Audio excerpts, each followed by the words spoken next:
Hello साथीहरू सबैलाई नमस्कार। म एउटा कुरा भन्नु आएको। के कुरा भन्नु आएको भनेपछि अब आजभोलि चुनाव भोट माग्ने कुराहरू धेरै चलिरहेछ हैन। पहिला यस्तो नै थियो। अहिले नयाँ पार्टी पनि छ हैन, त्यसमा पनि होला। तर एमाले र काङ्ग्रेसको के छ भनेपछि अरूको विरोध नगर्न सम्भव चाहिँ उनलाई भोट आउँदैन। किनभने भनेपछि अहिले चहल पहल कस्तो छ, रवि लामी छानेको छ हैन। त्यो हिसाबले अस्ति कहाँ त्यो प्युठानमा चाहिँ सूर्य थापाले चाहिँ अहिले यसो केन्द्रीय कुरा गरेको थियो नि त, रवि यस्तो अस्तो भनेर नि त।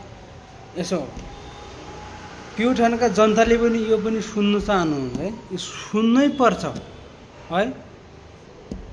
सूर्य थापाले के भनेको थियो भनेपछि उसको त ऋण लिएको प्रमाण छ, न त के छ न त के छ भनेपछि अहिले जेएनजीको सरकार छ।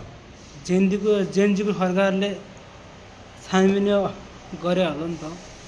तपाईँ त्यो हुनाले अलि त्यहाँका अलि त्यस्तो गर्ने पुलिस र वकिलहरू जेलमा जाँदैछन्। यो सुन्नु होला कुरो है।